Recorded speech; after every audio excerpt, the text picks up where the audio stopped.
Dad, something's wrong. Annie's voice came through the phone, thin and unsteady, as if every word cost her courage. She was whispering, careful, afraid the sound itself might travel beyond the small space where she was hiding. Richard Hale didn't hesitate. He was awake now, fully, the fog of sleep gone in an instant. He sat up on the edge of the hotel bed, spine straight, feet planted on the floor, the way he did when a meeting turned serious. Annie, he said quietly, firmly, I'm here. Take a breath for me. There was a soft, shaky inhale on the other end of the line. That's it, he continued, slowing his own voice on purpose. You're safe right now. No one can hear you through this phone. I need you to stay calm and tell me exactly what happened. Start from the beginning. She swallowed. I woke up, Annie said.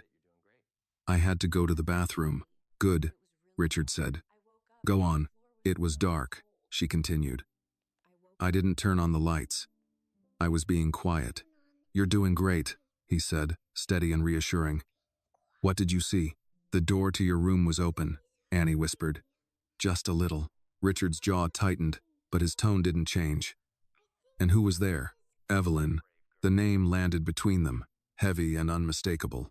All right, Richard said calmly. Tell me what she was doing.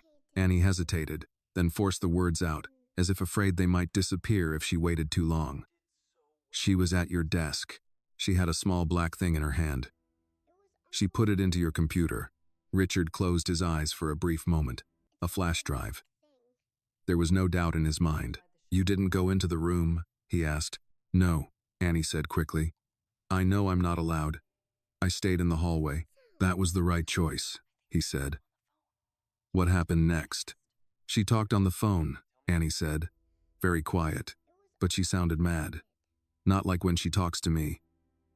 Richard felt a slow, cold pressure build in his chest, but his voice remained even. Did she say anything else? She said you don't listen to children, Annie whispered. She laughed when she said it. Richard's fingers curled tightly around the phone. Did she see you? He asked. I don't think so, Annie replied. I went back to my room very slowly. I stayed awake for a long time. You did exactly what you should have done, he said. You stayed quiet, and you stayed safe. There was a pause. Then Annie spoke again. In the morning, Richard didn't interrupt. He knew better. She smiled. Annie said, she told me sometimes kids dream things when they wake up at night. She said I shouldn't worry you because you have important work. Annie's voice wavered. She asked me if I wanted you to be mad at me. Richard felt something sharp and unmistakable settle into place. This was no misunderstanding. This was control. What did you say? He asked gently. I said no, Annie whispered. So she hugged me. And she said good girls don't make trouble. Richard stood and walked toward the window. The city lights far below blurring as his focus narrowed to one thing only. Annie, he said, his voice low but unwavering. Listen to me very carefully. You did nothing wrong. Do you understand that? There was silence, then a small voice. Yes, I believe you, he said without hesitation. Every word. Her breath caught on the other end of the line. I need to ask you a few more things, he continued. Are you alone right now? Yes, Annie said. I'm in my room. The door is locked. Good, Richard said. Keep it locked. Do not open it for anyone. Not for Evelyn. Not for anyone else. Only me. Can you do that? Yes, she said, stronger now. Is your phone hidden? He asked. Yes. Good, he repeated. If anything changes, if you hear her outside your door, if she says anything to you, you call me immediately, no matter the time. Okay. Richard glanced at his watch. Midnight was long past. The meeting in the morning no longer existed in his mind. I'm coming home, he said simply. There was a pause. Then Annie asked, right now? Yes, he said, right now. Are you angry? She asked quietly. Richard's reflection stared back at him from the glass, controlled, composed, and very far from calm inside. I'm not angry at you, he said. I'm proud of you for telling me. Another shaky breath. Okay, Annie said. I want you to lie down, he instructed. Stay in your room. I'll be there as soon as I can, The call ended. Richard stood still for a moment, the silence of the room pressing in around him. There was no confusion now. No room for doubt or delay. A child had seen something she was never meant to see, and she had been told to question herself for it. That alone was enough. He moved quickly, dressing without thought, canceling calls with a few short messages. As he left the hotel and the night air hit his face, one truth echoed clearly in his mind. When a child whispers the truth, the danger isn't in the words, it's in the adults who choose not to listen. And this time, he was listening. By the time Richard Hale's jet lifted off the private runway, the night had begun to thin at the edges. The sky was still dark, but it no longer felt endless. From the small oval window, he watched the city lights shrink into scattered constellations, then disappear altogether beneath the clouds. He did not sleep. He sat with his jacket folded beside him, hands loosely clasped, posture rigid not from tension but from focus. For years, this was how he prepared before hostile takeovers, before testimony, before decisions that could ruin other men. Calm on the surface. Every sense turned inward. But this was different. This was his house, his child. He replayed Annie's words again and again, not searching for holes, not doubting her memory, but mapping the sequence the way he mapped timelines in court. Wake up. Hallway. Door ajar. Evelyn at the desk. A small black device. A phone call. Then the morning conversation. The soft warning wrapped in concern. Good girls don't make trouble. Richard's jaw tightened. He had grown up learning how adults disguised threats as lessons. His father had been a man who believed fear built character. His mother had believed silence kept the peace. Richard had learned early that power rarely raised its voice. It whispered, leaned close, and convinced you that resistance was your own failure. Somewhere below the jet, the country rolled past unseen. He checked his phone again. No missed calls, no messages. Annie had stayed quiet, just as he had told her to. The thought brought him relief and guilt in equal measure.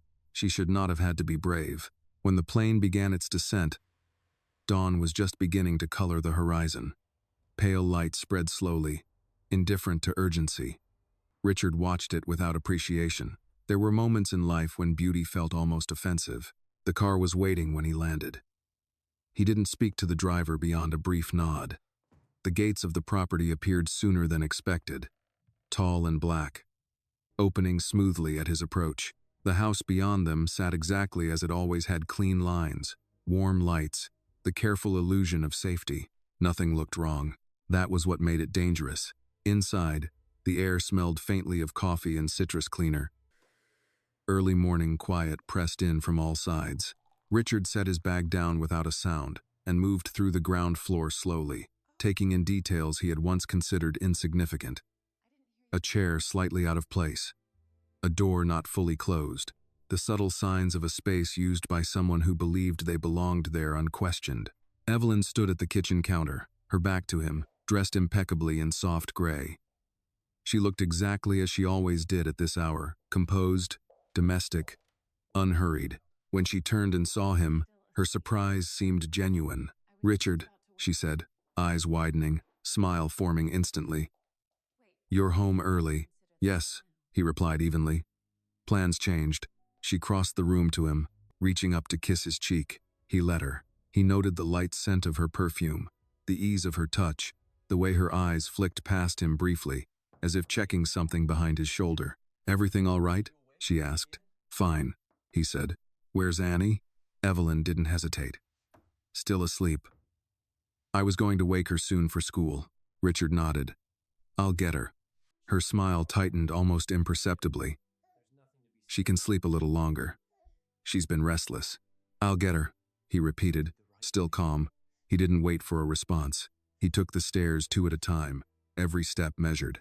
At the top, he paused outside Annie's door and knocked softly, twice, the signal they had agreed on long ago. "It's me," he said quietly. The lock clicked almost immediately. The door opened just wide enough for Annie to look out. Her eyes were tired, shadows beneath them darker than they should have been on a 6-year-old's face. When she saw him, something in her posture loosened. He crouched down to her level without thinking. "Hey," he said. "You did exactly what I asked." I'm here. She nodded, then stepped forward and wrapped her arms around his neck. He held her carefully, feeling how light she was, how tightly she clung. It's okay, he murmured. You're safe. She didn't answer, but she didn't pull away either. When he stood, holding her hand, Evelyn was already at the top of the stairs. She watched them with a pleasant expression that did not reach her eyes. I didn't realize you'd be home so early, she said again. Annie, sweetheart. You should have told me you were awake. Annie's fingers tightened around Richard's. She did, Richard said. She told me. The silence that followed was brief but telling. Evelyn's smile returned, slower this time. I'm not sure what you mean. We'll talk later, Richard said. After school. He guided Annie past her. Down the stairs, into the kitchen. He made breakfast himself. Toast, eggs, a glass of orange juice. Ordinary things. Anchors. Annie ate quietly, but she finished every bite. Do you want me to walk you to the car? Evelyn asked, adjusting her jacket. No, Richard said. I will. He didn't look at her when he spoke. He didn't need to. He could feel the shift in the room, the recalculation happening behind her eyes. At the door, Annie looked back once. Evelyn smiled and waved. Richard closed the door behind them. The drive to school was silent at first. The streets were waking up slowly, people heading to work, children being hurried along sidewalks by distracted parents. Normal life, the kind that allowed things to hide in plain sight. Dad? Annie said finally. Yes? Is she mad at me? Richard's hands tightened on the steering wheel. No, he said. She's not mad at you. And even if she were, that wouldn't matter. Adults don't get to scare children into silence. Ever. Annie stared out the window. She said you wouldn't believe me. Richard glanced at her, then back at the road. I believe you. That, more than anything else, seemed to settle something in her. If this moment touched you, please like this video and share your thoughts in the comments. Let us know where you are watching from, and subscribe to the channel for more stories that stand up for truth and quiet courage. When he dropped her off, he watched until she was safely inside the building. Only then did he exhale fully for the first time since the call. As he drove away, his calm hardened into resolve. He had listened. Now he would act. And whatever Evelyn Cross believed she was entitled to, she had underestimated one thing above all else.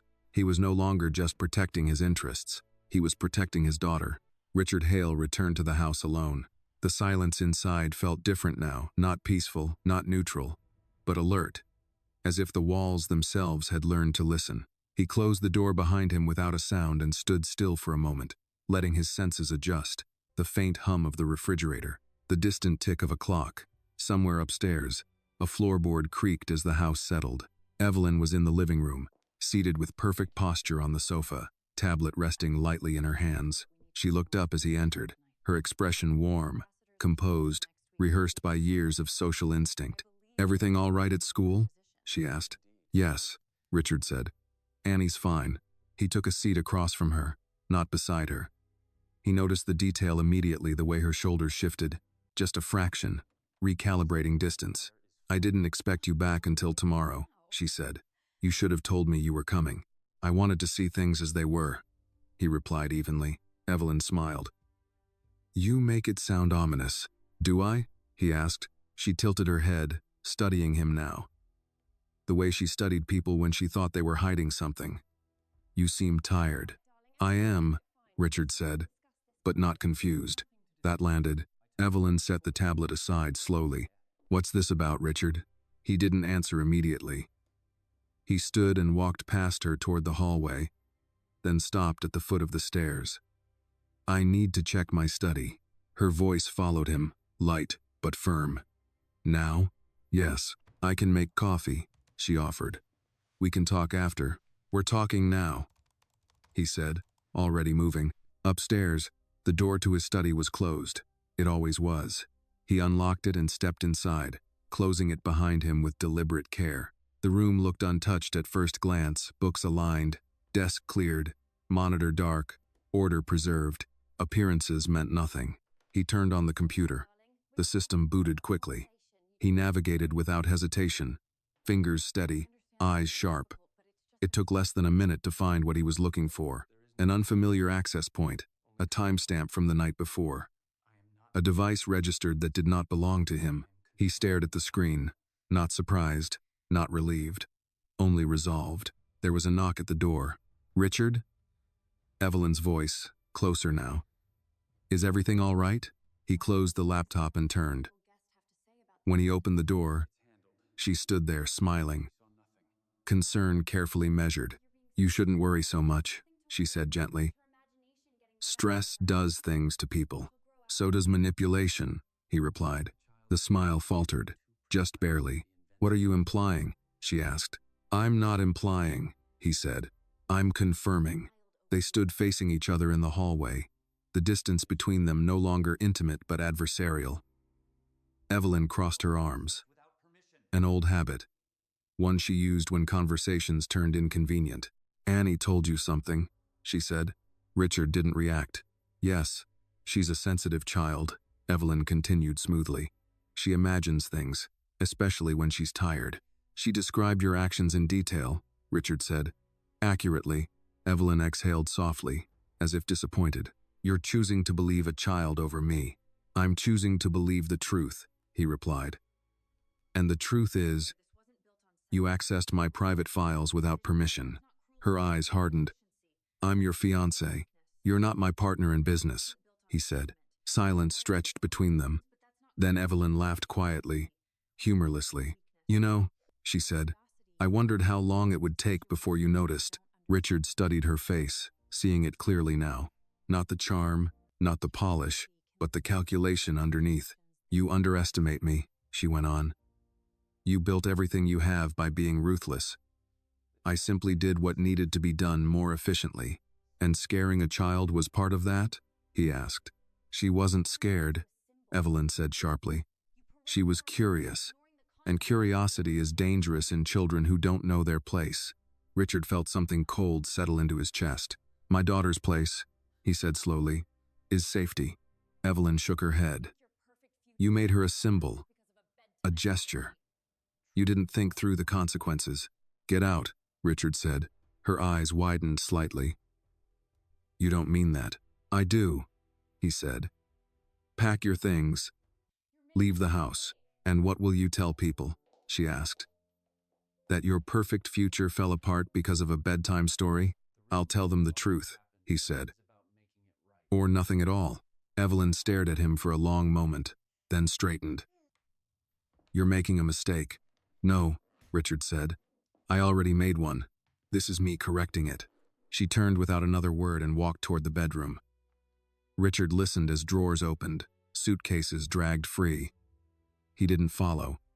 He didn't need to. When the front door finally closed behind her, the house exhaled.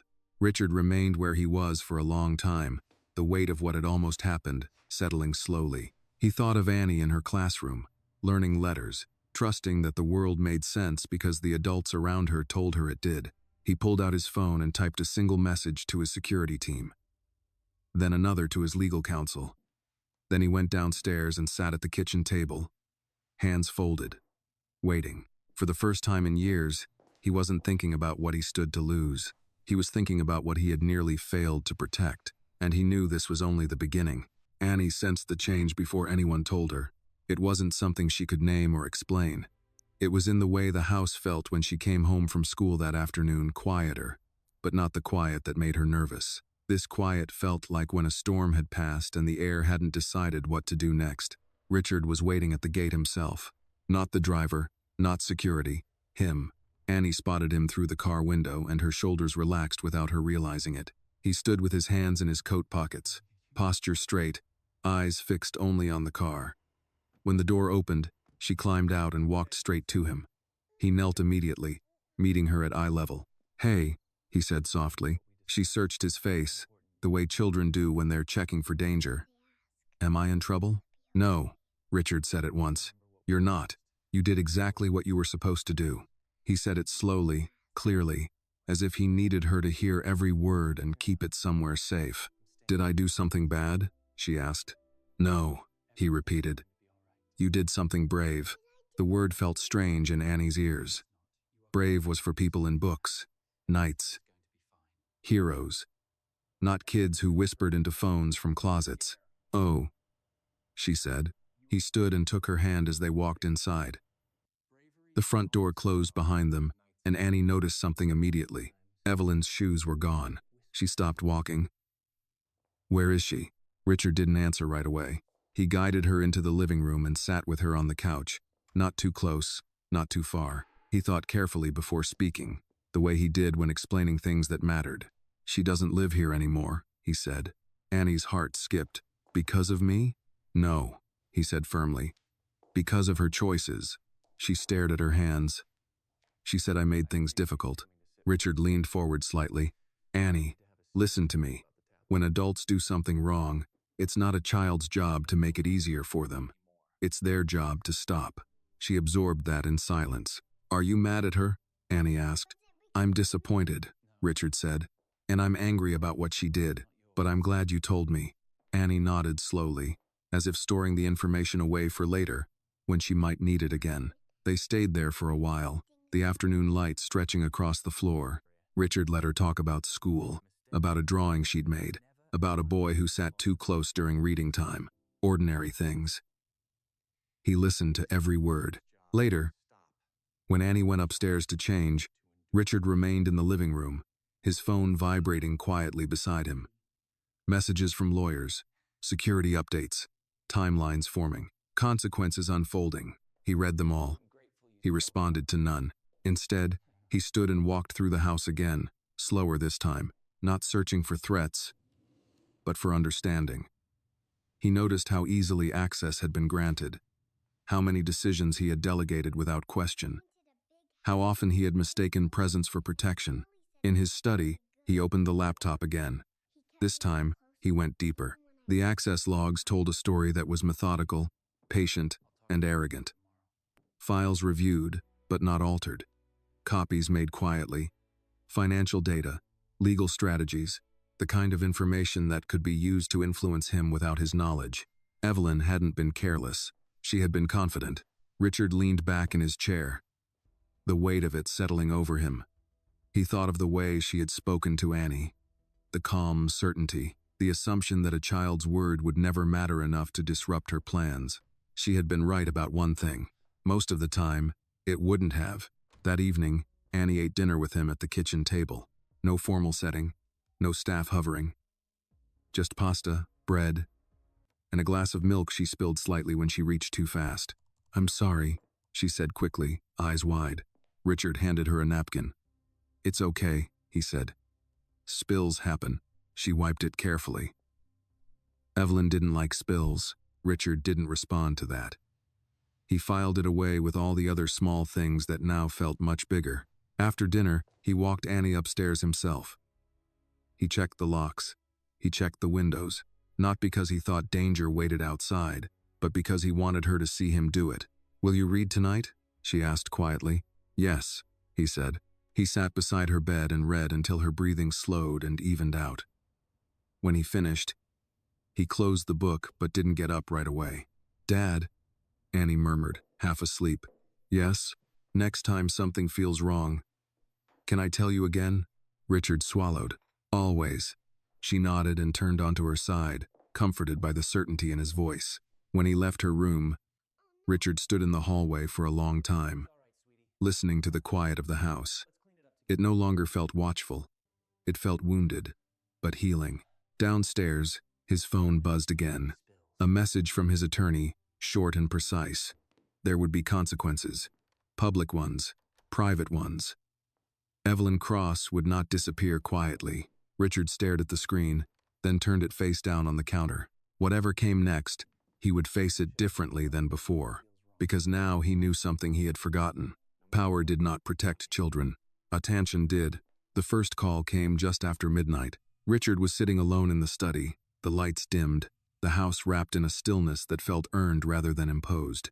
Annie was asleep upstairs. He had checked twice. Old habits, he told himself, though he knew better. Some habits were born from fear, others from responsibility. The phone vibrated softly against the desk. Unknown number. He didn't answer it right away. He watched the screen light up, go dark, then light up again. Persistence was a language he understood well. When he finally picked up, he didn't speak first. "Richard," Evelyn's voice said, smooth and familiar, stripped of the pleasant warmth she used in public. "You're overreacting." He closed his eyes briefly. "This conversation isn't happening." "Of course it is," she replied. "You just don't like how it makes you feel." He hung up. The phone vibrated again almost immediately. This time, he turned it face down. Richard stood and walked to the window. The property stretched out below, dark and quiet. Trees lining the drive like silent witnesses. He had spent years building defenses against hostile competitors, against lawsuits, against governments that wanted their share. He had not prepared for this kind of intrusion, the kind that wore familiarity like armor. Behind him, the laptop screen glowed faintly. He returned to the desk and opened a new file, one he rarely needed. A full forensic review, access points, external transfers, patterns. He wasn't angry anymore. Anger clouded judgment. He was methodical. By morning, he had confirmation of what he already knew. The copied files weren't random. They were targeted. Legal vulnerabilities, pending acquisitions, documents that, in the wrong hands, could pressure him into decisions he would never knowingly make. Evelyn hadn't planned to destroy him. She had planned to steer him. At breakfast, Annie sat across from him, swinging her legs slightly under the table. She was quieter than usual, watching him with careful eyes. "Did I do something bad again?" she asked suddenly. Richard looked up from his coffee. "Why would you think that?" She shrugged. "You look serious." He set the mug down. "I'm thinking." "That's all." Annie nodded, then hesitated. She used to say, "Thinking too much makes people angry." Richard considered that. "Sometimes thinking makes people uncomfortable," he said. "That doesn't mean it's wrong." She seemed satisfied with that and returned to her cereal. Later that morning, he drove her to school again. He noticed how she stayed close to him when they walked through the doors, how her grip tightened briefly before she let go. "I'll be here," he said. Same time, she nodded and disappeared into the classroom. As he turned away, he caught a few curious looks from other parents. Whispers moved fast in their circles. Evelyn Cross leaving suddenly was not something people would ignore. He welcomed it. Back at the house, his legal counsel arrived, followed by his head of security. The meeting was short, efficient. Options were laid out. Civil action, criminal investigation, damage control. "She'll claim misunderstanding," his attorney said. "She'll say she was acting in your best interest." "She wasn't," Richard replied. The attorney nodded. "We can prove intent." "Do it," Richard said, quietly. When they left, the house felt emptier, but lighter. Richard walked through the rooms again, noticing details that had once blended into the background. A photograph missing from the hallway, a drawer left open in the guest room. Signs of departure. That afternoon, Annie came home with a drawing. She held it up proudly. "This is us," she said. The picture showed 3 figures, one tall, one small, one medium-sized with a big X drawn through it. Richard crouched beside her. "Who's that?" "You," she said, pointing to the tall one. "Me. And that's the person who doesn't live here anymore." He nodded. "That's right." She studied his face. "Is she gone forever?" "She won't be coming back here," he said. "Okay," Annie said, then added, "I like it better now." That night, Richard received another call. This time, it wasn't Evelyn. "Mr. Hale," a man said calmly. "This is Detective Morris. We need to speak with you regarding Evelyn Cross." Richard listened without interruption. "Yes," he said finally. "I'll cooperate fully." After the call ended, he sat at the kitchen table long after the lights had been turned off. He thought about how close he had come to dismissing Annie's fear, how easily he could have convinced himself that children exaggerated, that adults knew better. He thought about how often society believed that lie. Upstairs, Annie shifted in her sleep. He heard the faint sound through the monitor he had insisted on keeping, despite being told she was too old for it. He went to her room and stood in the doorway, watching her breathe, the steady rhythm of safety slowly returning. "You were right," he whispered, though she couldn't hear him. "And I should have listened sooner." As he turned away, his phone buzzed once more. A final message from an unknown number. "You're making a powerful enemy." Richard deleted it without responding. Power, he knew now, was not measured by who feared you. It was measured by who you protected when it mattered most. The news broke quietly at first. A short item in the business section. No headline, no photographs. Just a carefully worded paragraph noting that an internal investigation had been opened regarding unauthorized access to proprietary information at Hale Industries. Names were not mentioned. Motives were not speculated on. It was the kind of story most people skimmed and forgot before reaching the bottom of the page. Richard read it once, then folded the paper and set it aside.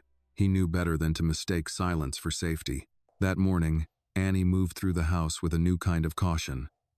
Not fear, Richard would have recognized that immediately, but awareness. She stayed closer to him as they ate breakfast. When he stood, she stood. When he paused, she looked up at his face, waiting for a signal she didn't yet know how to name. "You don't have school today," he told her gently. Her eyebrows drew together. "Am I sick?" "No," he said. "It's a day off, just for us." She considered this carefully, then nodded. "Okay." They spent the morning doing things that would have seemed insignificant to anyone else.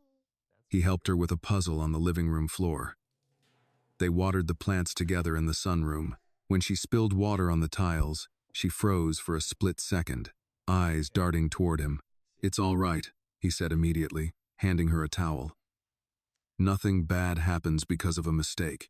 She watched him wipe the floor, absorbing the words not as reassurance, but as a new rule of the world. Late morning, Richard's phone buzzed.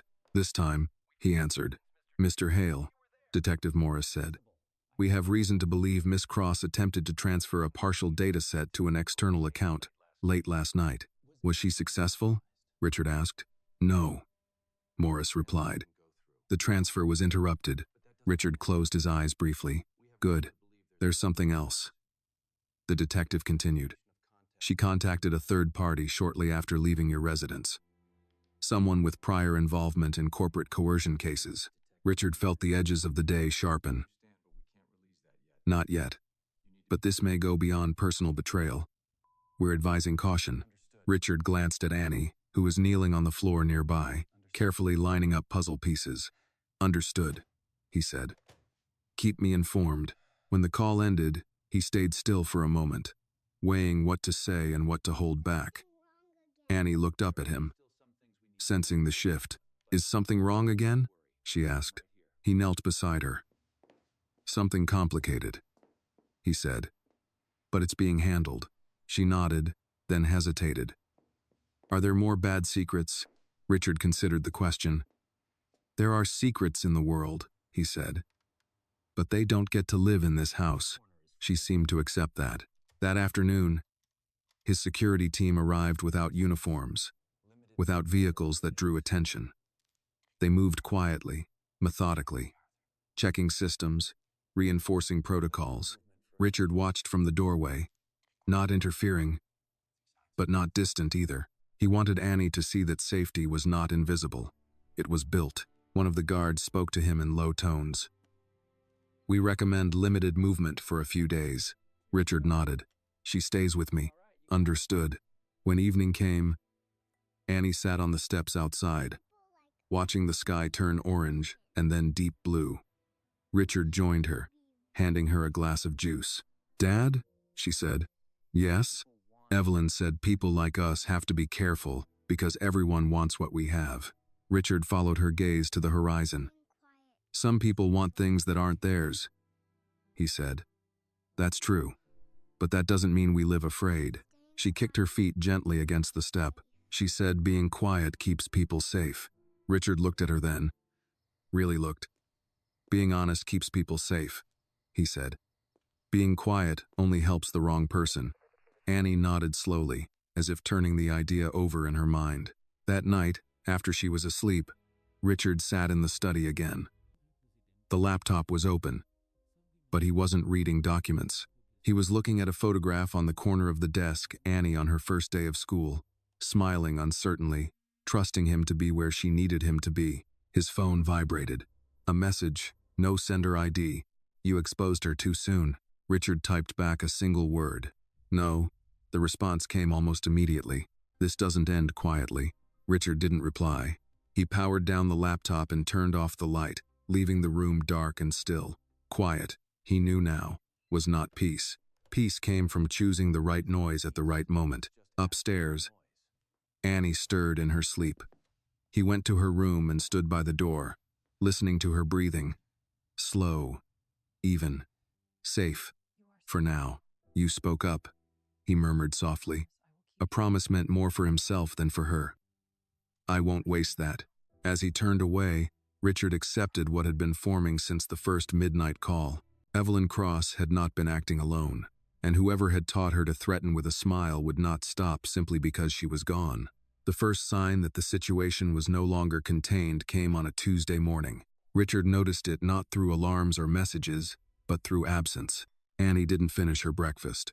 She pushed the bowl away after a few spoonfuls and sat with her hands folded in her lap, eyes drifting toward the hallway, then back to him. She wasn't afraid. She was listening. Are you feeling sick? Richard asked. She shook her head. No. Something on your mind? Annie hesitated, then nodded. I heard voices last night. Richard set his coffee down slowly. Where? Outside, she said. Not in the house. By the gate. His body went still, though his face didn't change. What kind of voices? Men, Annie replied. They were talking quietly, like they didn't want anyone to hear. Did you hear what they said? She frowned, trying to remember. One of them said your name. Richard reached across the table and took her hand. Thank you for telling me, he said. You did the right thing. Her shoulders eased just a little. After he walked her to school and watched her disappear inside, Richard didn't leave right away. He stayed in the car, eyes scanning the street, the parked vehicles, the ordinary rhythm of parents and children moving through their mornings. Nothing stood out. That, too, stood out. Back at the house, he called his head of security. I want full perimeter review, he said. Footage from last night. All angles. Already on it, the man replied. We saw movement near the outer fence around 2:10 a.m. No breach. Not yet, Richard said. By noon, the footage was on his screen. Two figures, faces obscured by darkness and distance, standing just beyond the property line, close enough to watch, far enough to avoid trespass. They stayed for 11 minutes. They didn't try to enter. They didn't need to. That afternoon, Richard received a call from his attorney. She's retained counsel, the attorney said. Aggressive. Expected, Richard replied. There's more, the attorney continued. They're floating a narrative. That Miss Cross was acting under pressure. That she feared for her safety. That your household environment was unstable. Richard smiled without humor. Because a child spoke up. Exactly, the attorney said. They'll imply she was manipulated. By me, Richard finished. Yes. When the call ended, Richard stood at the window again, watching the grounds. He felt no panic, only clarity. This was how it worked. Undermine the child, undermine the parent, shift focus, blur responsibility. That evening, Annie was quiet again, but not withdrawn. She sat at the table drawing, her crayons lined up neatly by color. What are you making? Richard asked. She held up the page. It showed a house, drawn solid and square, with thick lines. Around it, she had drawn small shapes, stick figures. Some with faces, some without. These are people who look, she said. Look at what? He asked. Our house, Annie replied. They don't come inside. Richard studied the drawing. How does that make you feel? She shrugged. I don't like being looked at. I don't either, he said. After dinner, as he tucked her into bed, Annie asked a question she'd been holding all day. Dad? Yes? Did I make her angry? Richard paused. He chose his words carefully. You didn't make her angry, he said. You made her exposed. Annie blinked. Is that bad? For her, he said. Not for you. She thought about that, then nodded. Later that night, the phone rang again. This time, the number was blocked. Mr. Hale, a man's voice said, calm and unhurried. We should talk. Richard didn't ask who it was. About what? About Evelyn Cross, the man said. And about Annie, Richard felt the air in the room shift. "You don't get to say my daughter's name," he replied, a soft chuckle. "You're emotional. That's understandable. But emotions make people careless. And threats make people visible," Richard said. "Who are you?" There was a pause. Then, "Someone who fixes problems before they become public." "You're too late," Richard said. "On the contrary," the man replied. "This is when it becomes interesting." The line went dead. Richard stood there for a long moment, phone still in his hand. He didn't need to guess what this was. He had seen versions of it before, in boardrooms and courtrooms, wrapped in suits instead of shadows. Pressure, leverage, a test. He walked upstairs and checked on Annie. She was asleep, curled on her side, her breathing slow and even. He watched her for a full minute, committing the image to memory. Then he went back downstairs and made 3 calls. One to his legal team, one to federal investigators, and one to a person he hadn't spoken to in years. "I need you," he said when the call connected. There was a pause, then a familiar voice. "I was wondering when you'd stop pretending this was just business." "It's not," Richard said. "It's family." The voice on the other end grew serious. "Then we do this properly." When the call ended, Richard sat alone in the darkened study, the house quiet around him. Evelyn Cross had been a door. What waited behind it was much larger, and this time, he wouldn't allow anyone to whisper his child into silence again. The man Richard called arrived just before sunrise. There were no announcements, no security escorts walking him through the house. He came the way people who understood discretion always did, quietly, efficiently, without leaving a trace of importance behind him. Thomas Reed looked older than Richard remembered. The years had settled into his face, not as weakness, but as refinement. His hair had gone fully gray, his movements slower but deliberate.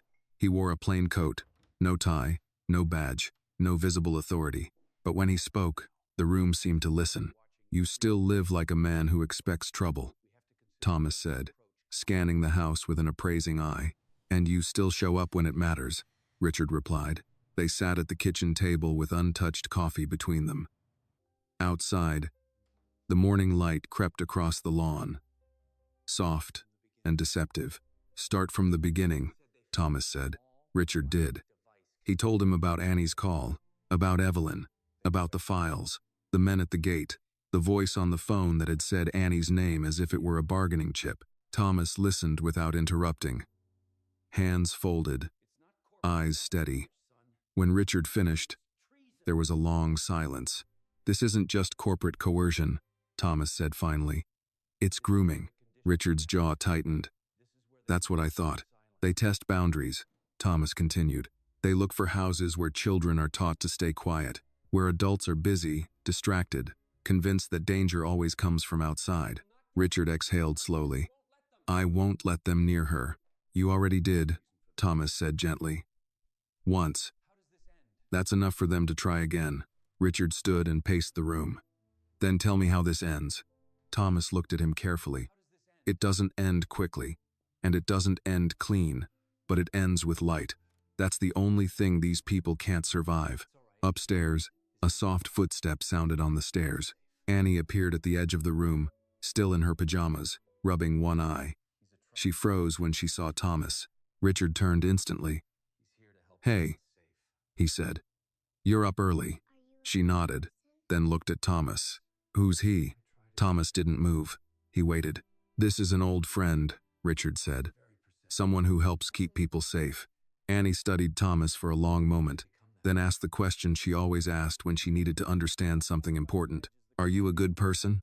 Thomas felt something tighten in his chest. "I try to be," he said honestly. She seemed to accept that. She walked to Richard's side and took his hand. Thomas watched the exchange carefully. "She's observant," he said quietly. "She had to be," Richard replied. They didn't talk about it further. That morning, Thomas walked the perimeter with the security team. He asked questions no one else had thought to ask, not just where the cameras were, but why they were placed that way. Not just who had access, but who had been trusted without question.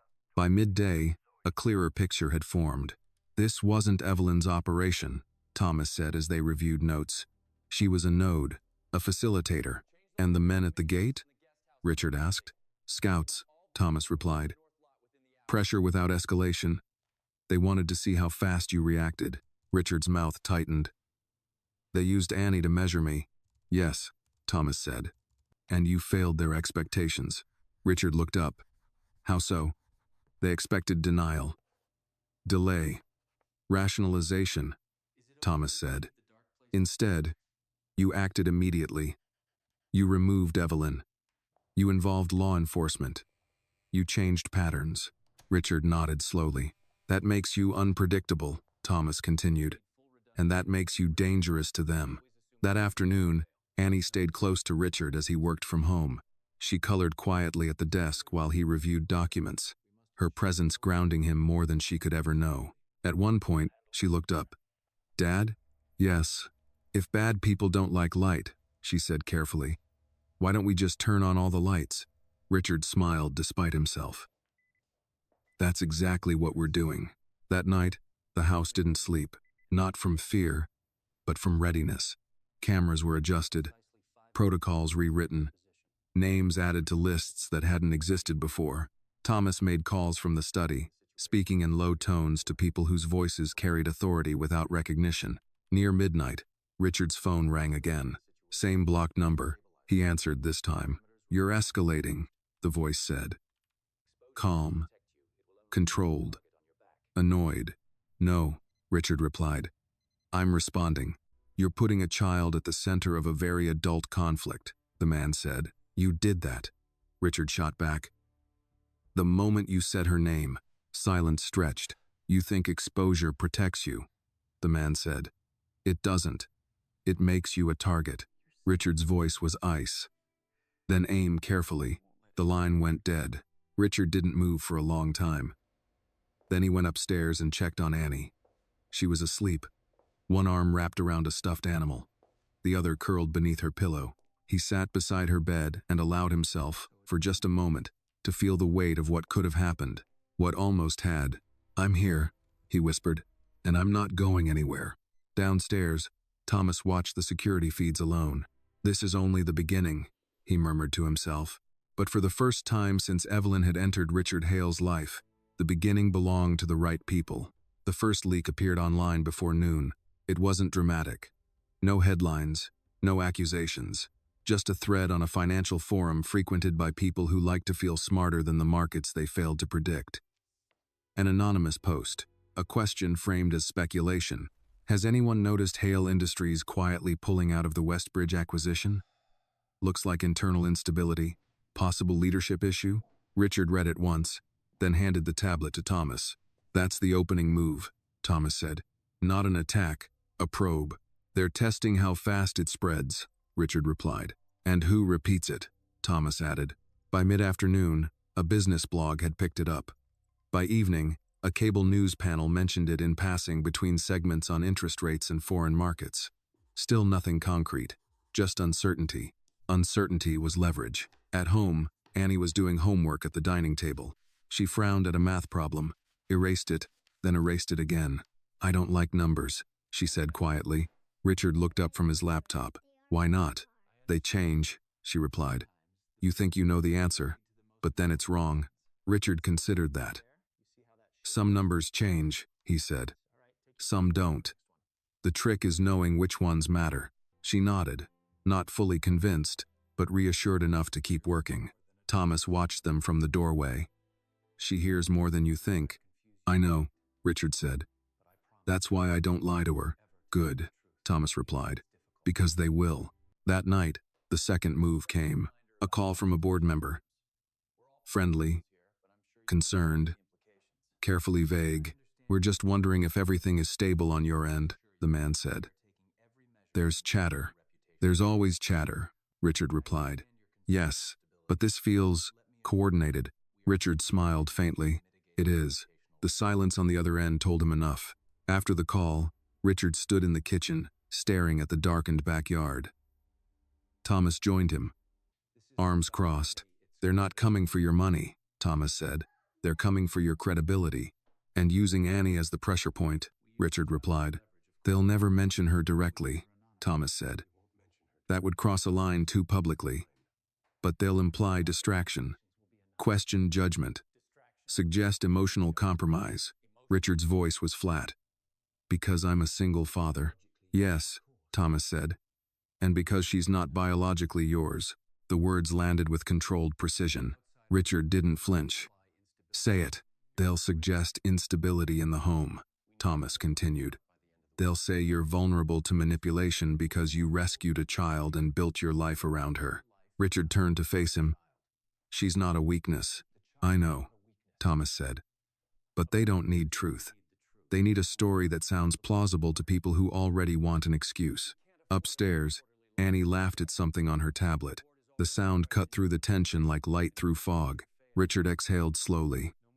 Then we don't play defense. Thomas raised an eyebrow. No, we go first, Richard said. The next morning, Richard did something he hadn't done in years. He told the truth publicly. Not all of it. Not the parts that would endanger Annie, but enough. He released a statement. Calm. Precise. Acknowledging an internal security breach. Confirming cooperation with federal authorities. Reaffirming leadership and transparency. And then, at the end, a single sentence that made Thomas nod in approval. As a father, I take personal responsibility for ensuring my home and my company are governed by the same principle. Trust must be earned, and silence is never acceptable when something feels wrong. It wasn't dramatic. It was devastating. The forums erupted. The tone shifted. Speculation turned to questions. Questions turned to scrutiny of Evelyn Cross, of her access, of her sudden disappearance. By afternoon, the narrative had changed. Annie noticed anyway. You talked about us on TV, she said that evening, sitting cross-legged on the couch. About something important, Richard replied. About listening, she said. Yes, she thought for a moment. That means you didn't ignore me.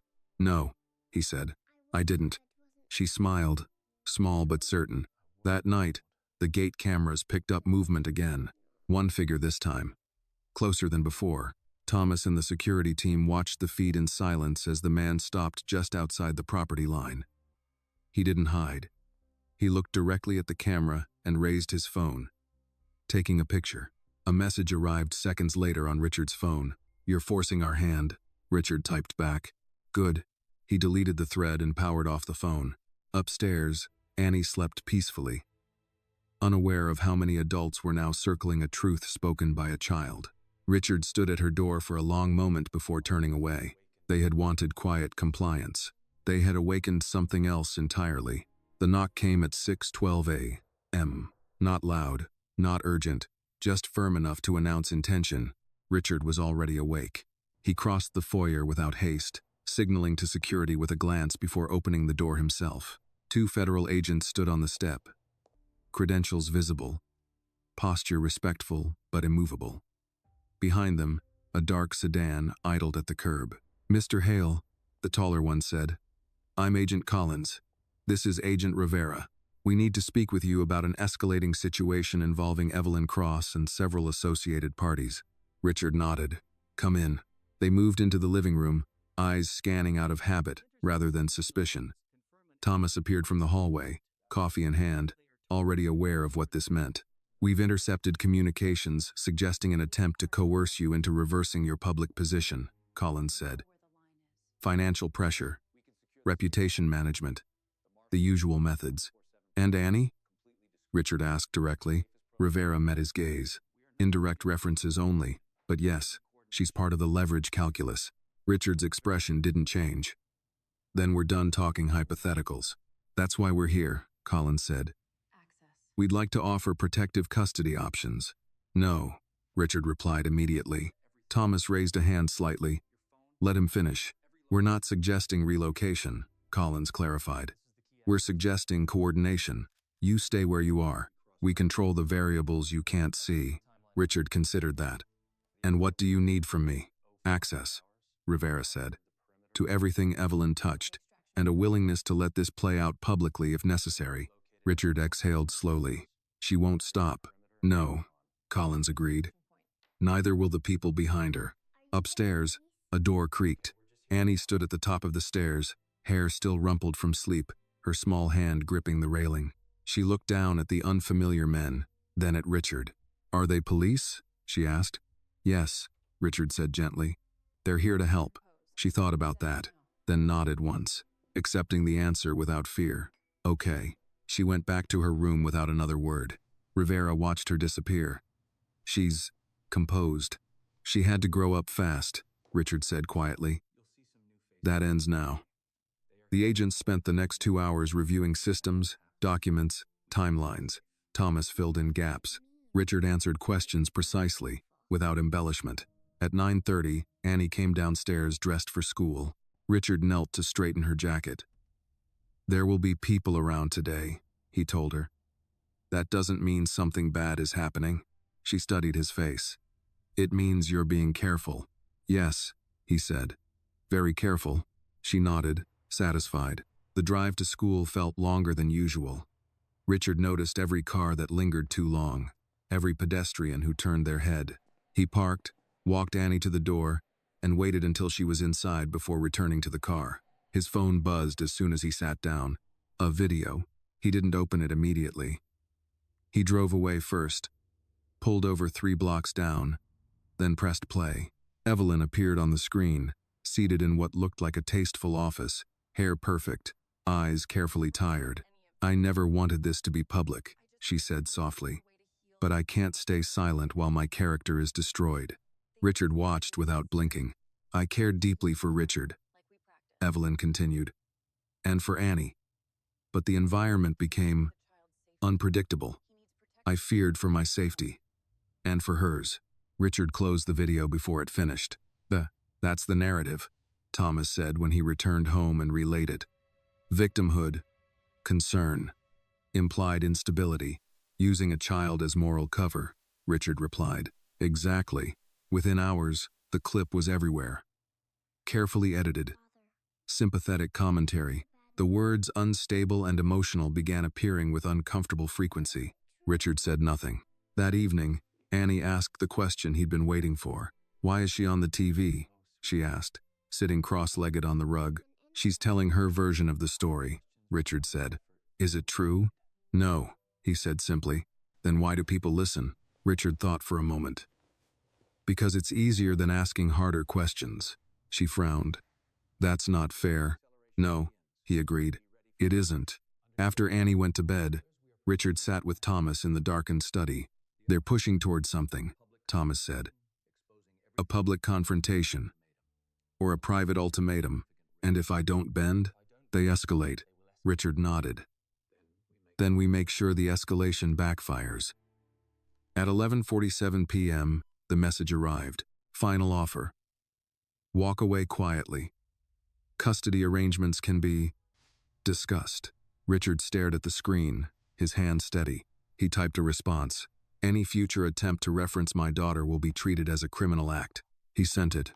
Then he forwarded the message to the agents. Upstairs, Annie slept peacefully, unaware that a line had just been drawn that could not be erased. Richard stood at the bottom of the stairs, listening to the quiet. They had tried fear. They had tried shame. Now they would try force, and he was ready. The escalation came disguised as procedure. Richard learned this just after noon, when his attorney called with a tone that was careful enough to be alarming. "There's been a filing," she said. "Emergency petition. Family court." Richard closed his eyes slowly. "On what grounds?" "Concern for the child's emotional welfare," she replied.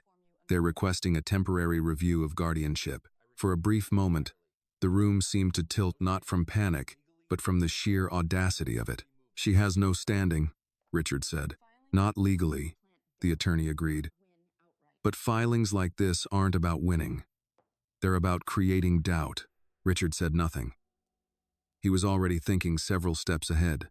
By the time Annie came home from school, the house was no longer simply guarded. It was observed. Unmarked vehicles sat at respectful distances. Phones rang quietly in other rooms. Conversations happened behind closed doors. Annie noticed anyway. "Why are there so many cars?"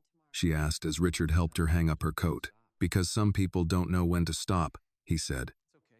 "And other people are here to make sure they do." She considered that, then nodded. "Okay, but later, As she colored at the table, she spoke again. "Dad? Yes?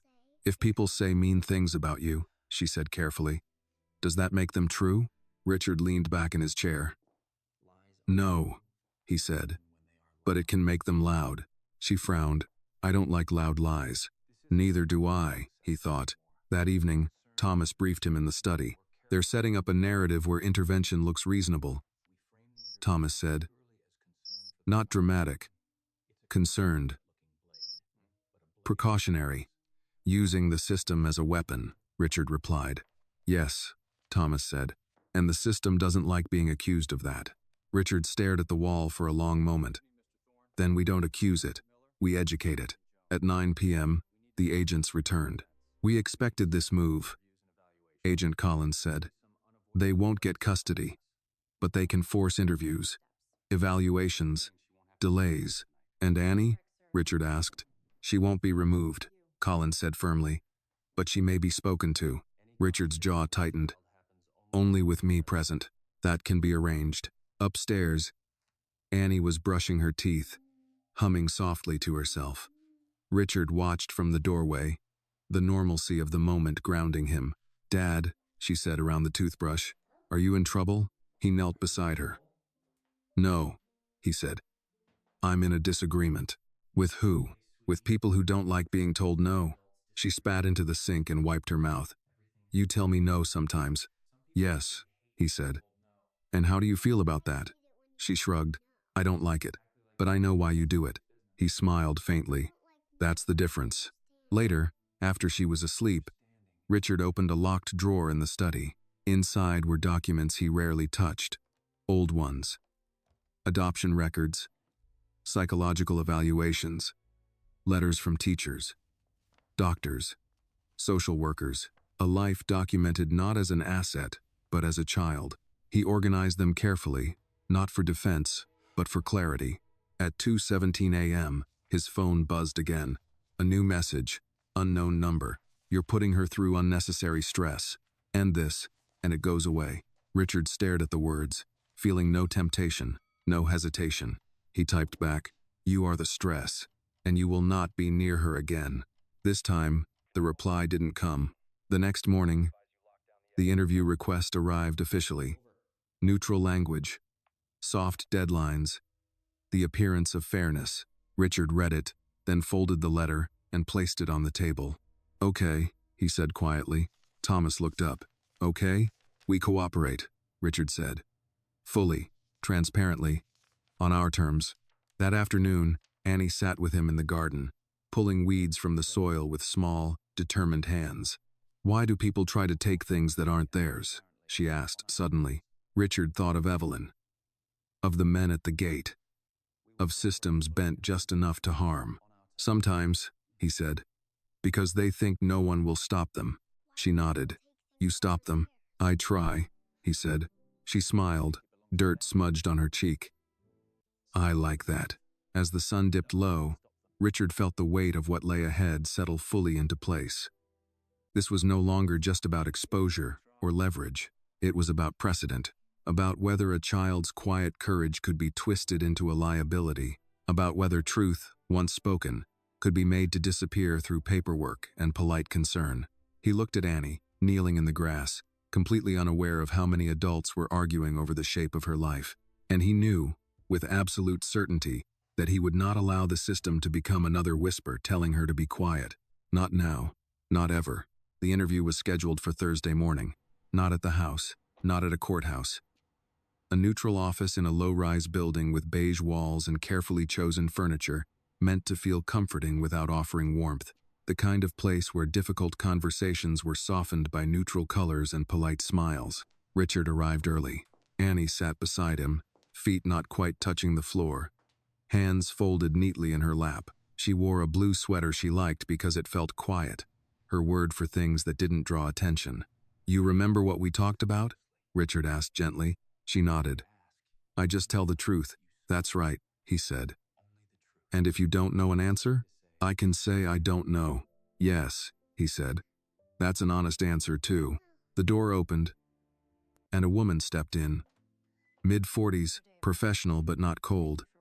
She introduced herself as Miss Keller, her voice calm, practiced, not unkind. "Good morning, Annie," she said, crouching slightly to be closer to eye level. "I'm going to ask you a few questions today. There are no right or wrong answers." Annie looked at Richard. He nodded once. "I know," Annie said softly. "Just the truth."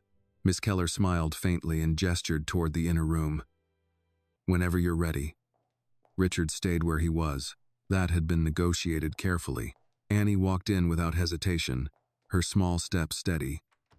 Richard watched the door close behind her, then forced himself to sit back, to wait, to trust the very thing he had taught her. Time stretched. 10 minutes. Then 20. Richard focused on his breathing, on the weight of his feet against the floor. He reminded himself that this was not a trial, that Annie was not alone, that silence here was procedural, not punitive. Still, every instinct in him strained against the waiting. Inside the room, Annie sat with her hands folded, answering questions the way she had been taught, but also the way she felt. "She used to tell me not to wake my dad," Annie said when asked about Evelyn. "Even when I was scared." Miss Keller's pen paused briefly. "She said good girls don't make trouble," Annie continued, "and that dads don't like kids who lie." "Did your dad ever say that?" Miss Keller asked. Annie shook her head. "He says I can always tell him. And when you did, he came home right away." The pen paused again. "Did anyone tell you what to say today?" Miss Keller asked gently. Annie frowned, thinking carefully. "No. Dad said I should say what really happened, even if it's quiet." Miss Keller nodded slowly. When Annie returned to the waiting room, Richard stood immediately. Annie walked straight to him and slipped her hand into his. "Did I do okay?" she asked. "You did perfectly," he said, his voice steady, though his chest felt tight. Miss Keller followed them out a few minutes later. "Mr. Hale," she said, professional but direct. "Thank you for your cooperation." Richard met her eyes. "And?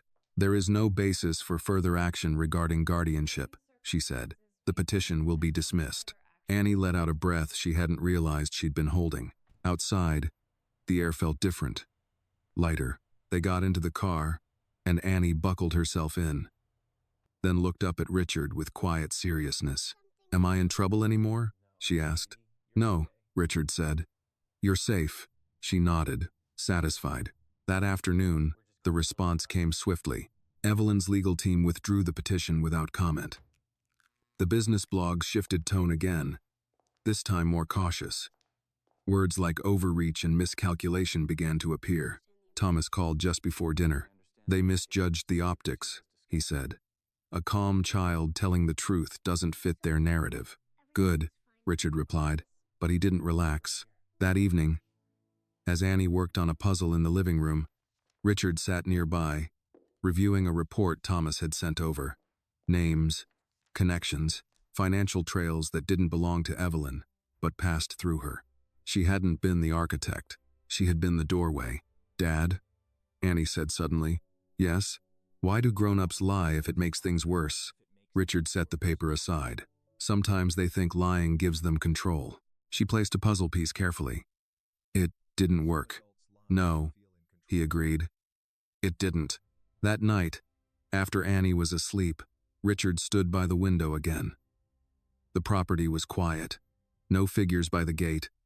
No cars lingering too long, but quiet no longer fooled him. His phone buzzed. This time, it wasn't a threat. It was a message from Agent Collins. "We're moving forward. Charges, likely. You did the right thing, holding the line." Richard read it once, then looked upstairs. Annie had spoken softly, and the world had shifted. He understood now what his enemies had never accounted for. Truth didn't need volume. It needed witnesses willing to stand still long enough to hear it. As he turned off the lights and headed upstairs, Richard felt something unfamiliar settle into place. Not relief, not victory, but resolve, sharpened by clarity. They had lost this round, and they knew it, but the story wasn't finished yet. The arrest warrant was signed on a Friday, not announced, not leaked. Just processed quietly, the way serious things often were. Richard learned about it from Agent Collins in a brief call that contained no celebration and no reassurance. "She's in custody," Collins said. Evelyn Cross. Fraud. Unauthorized data access. Conspiracy to coerce. We're still building on the rest. And the people behind her? Richard asked. Watching, Collins replied. Waiting to see how far this goes. Richard understood that language well. That afternoon, Annie came home with a note from her teacher tucked carefully into her backpack. She handed it to him without comment. Watching his face as he read, Annie has been more open in class lately, more willing to speak. She shared something thoughtful today during reading circle. I wanted you to know. Richard folded the note slowly.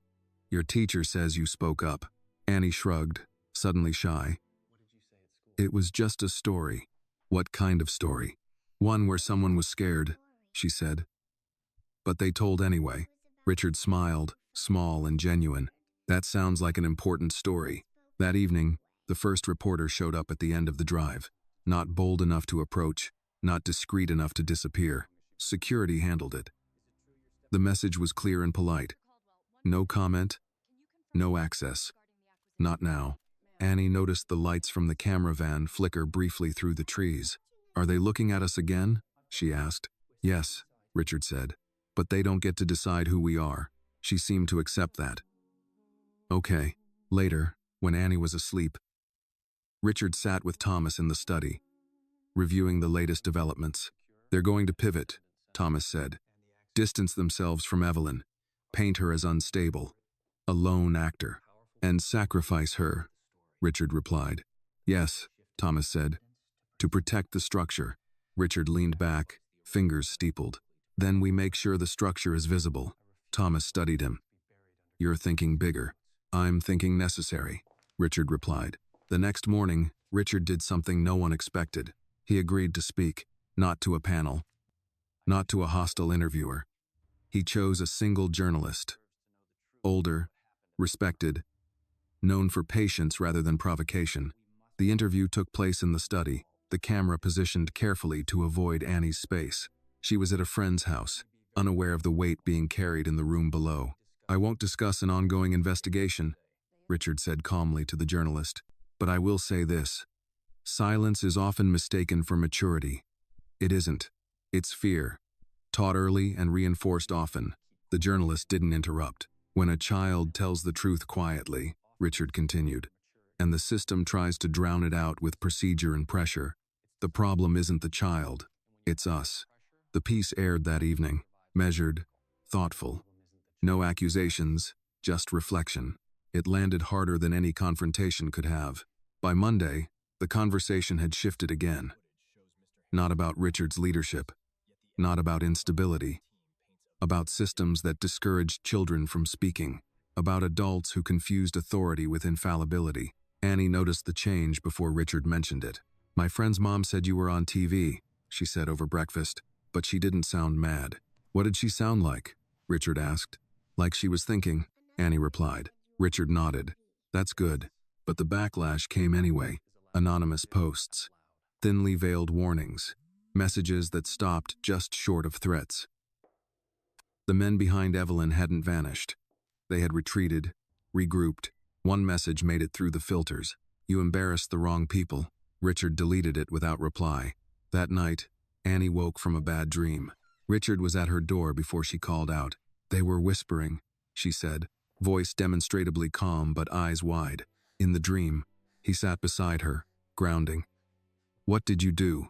I told, she said. He brushed her hair back gently. Good. She looked at him seriously. They don't like it when people tell. No, Richard said. They don't. Are you scared? She asked. He considered the question carefully. I'm careful, he said. And I'm not alone. She seemed satisfied with that and settled back into the pillow. After she fell asleep, Richard remained seated, listening to the house. Not for danger, but for reassurance. The truth had moved beyond them now. It was no longer just Annie's story or his defense. It had become a mirror others were forced to look into. And mirrors, once raised, were hard to lower. Richard knew the cost was not over. He also knew something else. Something steady and unshakable. They had underestimated the power of a child who refused to stay quiet. and they would not make that mistake again. The subpoenas arrived in waves, not dramatic envelopes delivered by hand, but digital notices routed through attorneys, compliance departments, and agencies that preferred precision over spectacle. Names Richard recognized appeared alongside names he didn't. Shell companies, consulting firms, quiet intermediaries whose only talent had been staying invisible. Until now, Thomas stood at the study table, sleeves rolled up, reviewing a diagram that looked more like a map than a legal brief. "They're connected," he said, tapping the page. Not tightly, but consistently. Financial pressure here, information laundering there. Evelyn wasn't the first, but she was the one who stepped into my house, Richard said. "Yes," Thomas replied. "That's what made this personal. And sloppy." That afternoon, Annie came home unusually animated. "My teacher asked us who we talk to when something feels bad," she said, dropping her backpack by the door. I said, "My dad." Richard smiled. "What did she say?" "She said that was good," Annie replied, then added, "Some kids didn't know who to say." The smile faded slightly. Later, as Annie worked on a craft project at the table, Richard took a call in the adjacent room. "Mr. Hale," Agent Collins said, "we're expanding the scope. What started as coercion is looking like a pattern across multiple households." "Children?" Richard asked. "Yes," Collins said. "Not always adopted, not always wealthy, but always isolated in some way, always told not to speak." Richard closed his eyes briefly. "How many?" "Enough," Collins said. "And more than we thought." When Richard returned to the table, Annie looked up at him, reading his face the way she always did now. "Is it a bad call?" she asked. "It's an important one," he said. She nodded and went back to cutting paper carefully along a dotted line. That evening, Richard attended a closed-door meeting with 2 senators, one federal judge, and a child advocacy liaison. No press, no statements, just listening and facts. One of the senators leaned back in his chair. "You understand this opens doors you can't close?" "Yes," Richard replied. "And scrutiny you won't control," the judge added. Richard met her gaze. "Children don't control scrutiny either. That hasn't stopped it from finding them." Silence followed. The liaison spoke next. "What you're describing isn't rare. What's rare is someone with your resources choosing exposure over settlement." Richard thought of Annie, whispering into a phone in the dark. "Settlement would have been easier," he said, "but it would have taught the wrong lesson." When he returned home late, Annie was already asleep. Richard stood in the doorway, watching her chest rise and fall, the steady rhythm grounding him after hours of careful restraint. He sat on the edge of the bed for a moment. "You changed things," he murmured softly. "You don't even know how much." The next day, the story broke wider, not sensationally, respectably. A long-form piece appeared in a national paper, outlining a quiet network that leveraged access to households through trusted adults, using fear and silence as tools. No names of children, no images, just patterns, just truth. Richard was mentioned only once. As a parent who refused to settle quietly, the backlash was immediate and fractured. Some praised the exposure, others accused him of grandstanding. A few hinted darkly that he had ulterior motives. But the conversation no longer belonged to those who wanted it buried. Annie noticed the tension anyway. "People are talking about you again," she said at breakfast. "Yes," Richard said. "They will for a while." "Are they mad?" she asked. "Some are," he said honestly. "Some are relieved." She thought about that. "Relieved is better." "Yes," he agreed. "It is." That afternoon, a letter arrived addressed to Annie. Richard opened it first, carefully. It was handwritten, shaky but sincere. "I heard your story without knowing your name. I wish I had told someone when I was little. Thank you for helping people listen." Richard folded the letter and handed it to Annie. She read it slowly, lips moving silently. "I didn't know them," she said. "No," Richard replied. "But you helped them anyway." She held the letter for a long moment, then placed it carefully in her drawer. That night, Thomas called from the guest room. "They're closing in," he said. "Indictments will come. Not tomorrow, but soon." "And retaliation?" Richard asked. "Likely quieter now," Thomas said. They don't like light. Richard ended the call and stood by the window once more. The grounds were calm, the cameras steady, no figures near the gate. For the first time in weeks, the quiet felt earned. Upstairs, Annie slept without dreams that made her call out. Richard turned off the lights and headed up the stairs. The hardest part was behind them, not because the danger was gone, but because the truth had taken root. And once rooted, it was harder to erase than anyone had anticipated. The first indictment was unsealed on a Monday morning. Not Evelyn's. Hers had already become a footnote, one name among many. This one belonged to a consulting firm no one outside certain circles had ever heard of. The charge was narrow on paper, conspiracy to commit coercion across state lines, but the language inside was precise, deliberate, impossible to misread. It named patterns, it named methods, and it named intent. Richard read the document alone in the study, the early light slanting across the desk. He didn't feel satisfaction, only confirmation. The truth, once dragged into the open, had begun to choose its own path. By the time Annie came downstairs, the house was already awake with quiet movement. Phones vibrated. Doors opened and closed softly, the rhythm of a place adjusting to a new normal. She stopped at the bottom of the stairs. "Is today busy?" she asked. "Yes," Richard said. "But not for you." She smiled faintly. "Good." He drove her to school himself, as he did most days now. The street outside the building was crowded with parents, children, backpacks, ordinary life continuing without pause. Annie unbuckled and hesitated before opening the door. "Dad?" she said. "Yes? Do you think the other kids, the ones who were quiet, are okay now?" Richard considered the question. "I think some of them are starting to be," he said, "because people are paying attention." She nodded, satisfied, and climbed out of the car. That afternoon, Richard received a call he had been expecting, but not yet ready for. "Mr. Hale," Agent Collins said, "we need to discuss a protective detail for Annie." Richard closed his eyes briefly. "Why now?" "The network is contracting," Collins replied. "That's when unpredictable things happen." Richard thought of the men at the gate. The messages that had stopped just short of threats, the way pressure shifted when it failed. "Discreet," Richard said. "She doesn't need to feel watched." "Understood." That evening, Annie was quieter than usual. She ate her dinner without comment, pushing peas around her plate before finally finishing them. "You're thinking," Richard said. She nodded. "My friend asked why people were on the news because of me." Richard leaned back slightly. "What did you say?" "I said I just told my dad," she replied. "I didn't know it would be so loud." Richard reached across the table and took her hand. "Sometimes telling the truth makes noise," he said. "That doesn't mean you did something wrong." She looked down at their hands. "I don't like being important." "You don't have to be," he said. "You just have to be honest." That seemed to settle something in her. Later that night, Richard met Thomas in the study. "They're closing ranks," Thomas said. "Some will flip, some will disappear, but a few will lash out." "And Evelyn?" Richard asked. "Cooperating," Thomas replied. "Selective, but useful." Richard nodded. She always was. As if summoned by the thought, a message arrived on Richard's phone. From Evelyn's attorney. "Miss Cross would like to speak with you, privately." Richard stared at the screen for a long moment. "No," he said aloud. Thomas watched him carefully.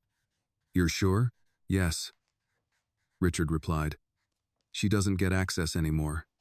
To me or to my child." Thomas nodded. "That's the right call." Upstairs, Annie had finished her homework and was lying on her bed, staring at the ceiling. Richard sat beside her, the way he did most nights now. "Dad," she said quietly. "Yes?" "Do you think being quiet ever helps?" Richard thought carefully. "Being quiet can help you listen," he said. "But it shouldn't stop you from being safe." She turned onto her side. "I like listening," she said. "But I don't want to be invisible." Richard felt something tighten in his chest. "You aren't," he said. "And you never were." She smiled faintly and closed her eyes. After she fell asleep, Richard remained seated, listening to the house. The quiet was no longer tense. It felt watchful in a different way, protective rather than threatened. Downstairs, his phone buzzed again. Another indictment, another name. The structure was coming apart, piece by piece. Richard stood by the window one last time before turning in for the night. He thought of how easily this could have gone another way, how close he had come to dismissing a whisper because it didn't arrive loudly enough. He understood now what Annie had taught him without realizing it. Courage didn't announce itself. It waited for someone to listen. And because he had listened, others were beginning to do the same. The attempted breach happened on a Sunday afternoon. Not dramatic, not violent, almost polite. Richard was in the kitchen helping Annie bake cookies, flour dusting the counter, the smell of butter and sugar warming the house. Annie stood on a stool, carefully cracking an egg the way she had practiced, tongue caught between her teeth in concentration. "I didn't get shell in it," she said proudly. "You're improving," Richard replied. "That takes patience." The security alert came through his watch as a single, quiet vibration. He didn't move. He didn't look at it right away. He finished helping Annie stir, then guided her to the sink to wash her hands. "Can you put the tray on the counter?" he asked. "I need to check something." She nodded, focused on her task. In the adjacent room, Richard glanced at the screen. Unauthorized access attempt. External network. Blocked. Thomas appeared in the doorway almost immediately, his expression tight but controlled. "Not sophisticated," Thomas said. "More symbolic." "Message received," Richard replied. "They wanted to see if the noise rattled you," Thomas continued. It didn't. Richard looked back toward the kitchen, where Annie was humming softly to herself. "It won't," he said. "Not like this." That evening, after Annie went to bed, the call came. Agent Collins's voice was steady. "We traced the attempt. It was routed through a shell server tied to a remaining associate." He panicked. "And?" Richard asked. "He's in custody," Collins said. "Talking." Richard closed his eyes briefly. "Good." When the call ended, Richard didn't feel relief. He felt inevitability. The collapse had reached the stage where even the careful ones made mistakes. Monday brought confirmation. Another indictment, broader this time. Names that had never appeared on paper before. Roles that were implied, not stated. The kind of language that signaled a case built to endure. Annie noticed the shift in the house immediately. "You're quieter," she said at breakfast. "I'm thinking," Richard replied. She tilted her head. "About hard things?" "Yes," he said honestly. "But they're getting easier." She seemed to like that answer. At school pickup, Annie ran toward him instead of walking, her backpack bouncing against her shoulders. She skidded to a stop and held up a folded piece of paper. "We had to write about someone who makes us feel safe," she said. Richard took the paper carefully. It wasn't long. The spelling wasn't perfect, but the meaning was unmistakable. "My dad listens, even when I whisper." Richard folded the paper and slipped it into his jacket pocket, unable to trust his voice right away. That night, Thomas briefed him again.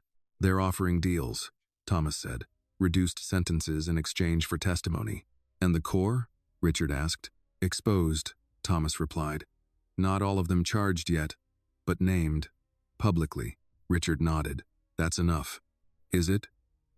Thomas asked quietly. Richard thought of the letter Annie had received, of the interview room, of the network that had relied on silence, like gravity. "It has to be," Richard said. "Otherwise we never stop." Later, as Richard tucked Annie into bed, she asked a question that surprised him.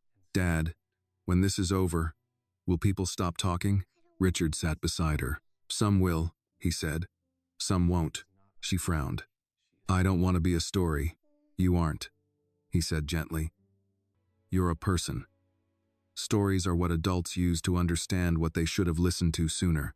She considered that, then nodded. "Okay." After she fell asleep, Richard stood in the hallway longer than usual, listening to the quiet. It no longer felt like something that could be broken easily. Downstairs, his phone buzzed with a final message from Thomas for the night. "They're done pushing. Now they're bracing." Richard set the phone down and turned off the light. The danger wasn't gone. It had transformed.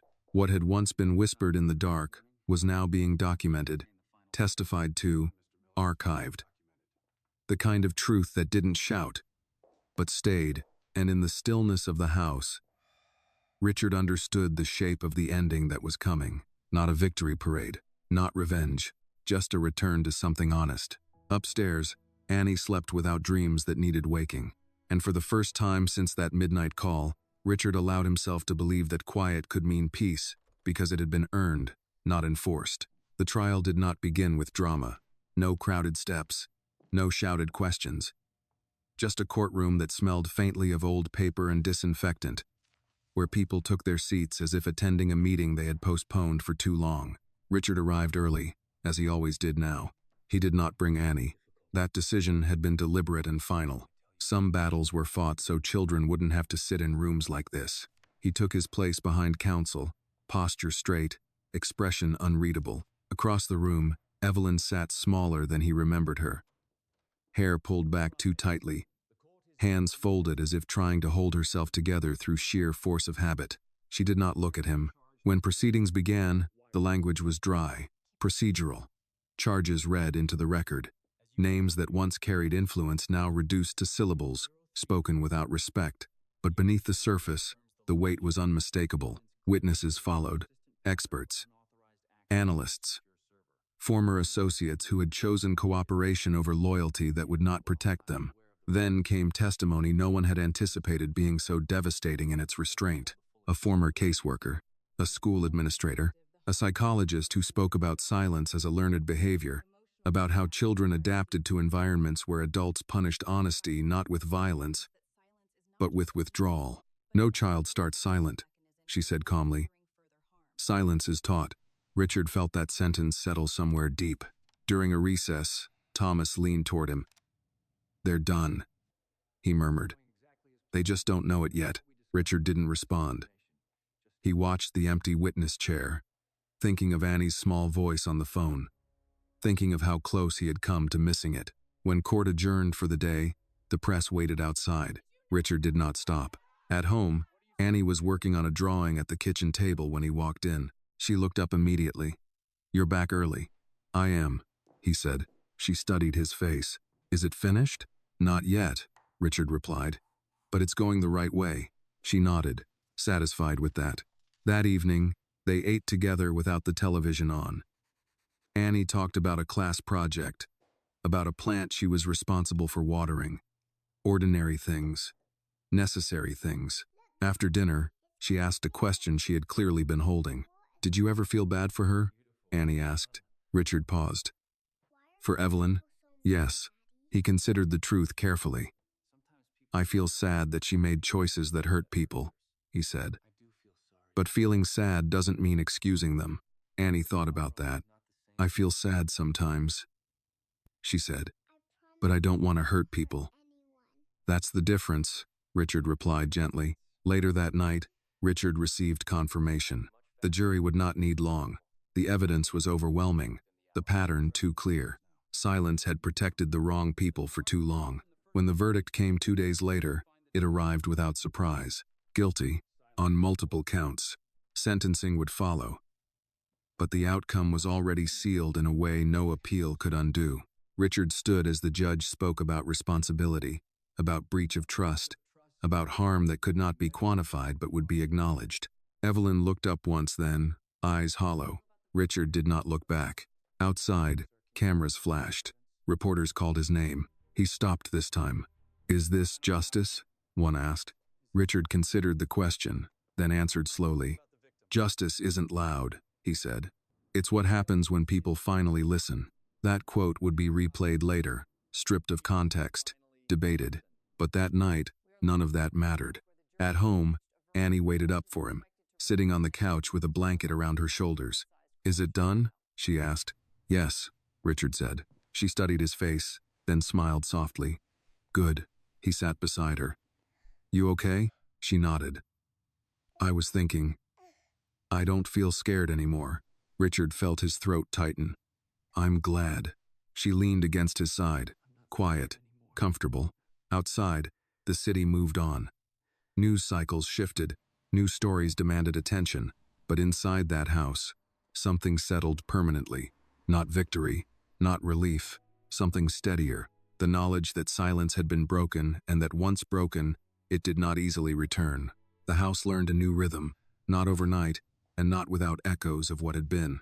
But mornings no longer carried the tension of waiting for bad news, and nights no longer ended with Richard standing still in the dark, listening for sounds that didn't belong.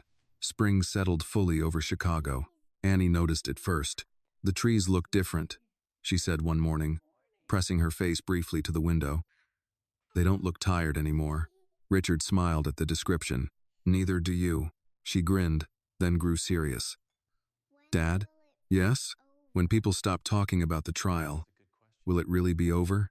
Richard took a moment before answering. It will be over in the way storms are over, he said. The ground remembers, but the sky clears. She seemed to like that. She carried it with her, the way children carry things that make sense to them, even if they can't explain why. Life continued in deliberate steps. Annie returned fully to school without special arrangements. The protective detail faded into the background, present but unobtrusive. Reporters moved on to louder scandals, quicker outrage. What remained were letters, some handwritten, some typed, some sent through advocacy groups or intermediaries who didn't want names attached. They came from adults who had once been children who learned early that silence was safer than honesty. Richard read them late at night, never in front of Annie. He didn't want her to carry the weight of what she had helped unlock. But one afternoon, she found a single envelope left open on the desk. She didn't read the letter. She didn't need to. Did someone else tell? She asked. Yes, Richard said. Are they okay? They're getting there, he replied. She nodded. That's good. On a quiet Sunday, Richard took Annie to the park. Not a private one, not secluded. Just a public park with worn benches, squeaking swings, and parents watching from a distance with coffee cups in hand. Annie ran ahead, shoes pounding against the path, laughter free and unguarded. Richard sat on a bench and watched her climb, slide, stumble, recover. Ordinary, extraordinary in its simplicity. A woman sitting nearby glanced at him, then at Annie. You're her dad, she said, not asking. Yes, Richard replied. My sister watched the trial, the woman continued. She said, it mattered. Richard inclined his head politely. I'm glad. The woman hesitated, then added, your daughter is brave. Richard looked back at Annie, now hanging upside down from the monkey bars, hair falling in her face, laughing at nothing in particular. She's honest, he said. That's harder. That night, Annie asked for a story before bed. Not a scary one, she said quickly. A real one. Richard sat beside her, considering. Once, he began, there was a house where people stopped listening because listening felt risky. And because no one listened, bad things learned how to hide. Annie watched him closely. One night, he continued. A small voice spoke anyway. Not loud, not perfectly, just honest. And then? Annie asked. And then, Richard said. The house remembered what it was for. She smiled, satisfied. That's a good story. It's a true one, he replied. Weeks passed, then months. Sentencing came and went, reported briefly, then archived. Names once powerful were now cautionary footnotes. Policies shifted quietly. Training programs changed language. New procedures were written with care instead of convenience. No one called it Annie's legacy. Richard wouldn't have allowed that. But change moved in directions it hadn't before. One evening, as summer approached, Annie sat at the kitchen table drawing. What are you making? Richard asked. A map, she said. Of what? Of places that feel safe, Annie replied. So I remember. Richard watched as she colored carefully, labeling corners only she understood. Can I add this house? She asked. Yes, he said, voice steady. Always. Later that night, Richard stood by the window one last time, the habit lingering even though the need had passed. The grounds were quiet, not the tense quiet of before, the earned kind. He thought of the man he had been before the phone rang in the dark, the man who believed protection meant distance, and that silence was a kind of order. He understood now how wrong that had been. Protection was presence. Order was listening. Upstairs, Annie slept deeply. One arm flung across the pillow. Breathing even, Richard turned off the light and headed upstairs. The story did not end with punishment or applause. It ended with something rarer. A child who no longer whispered because she didn't have to. A father who would never again mistake quiet for safety. And a house that had learned, finally, what it meant to listen. This story reminds us that danger does not always arrive loudly, and courage does not always speak in a strong voice.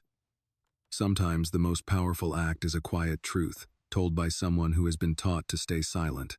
It teaches that adults have a responsibility to listen, especially to children, because silence often protects the wrong people. Real protection is not control or distance, but presence, trust, and the willingness to believe. In the end, justice is not about revenge or spectacle. It is about creating a world where the vulnerable are heard, where fear loses its grip, and where honesty, even when whispered, is enough to change everything. This video is a work of fiction created with the assistance of artificial intelligence. All characters, events, and situations are not real and do not represent any actual people or true stories. The content is intended for storytelling and emotional illustration only.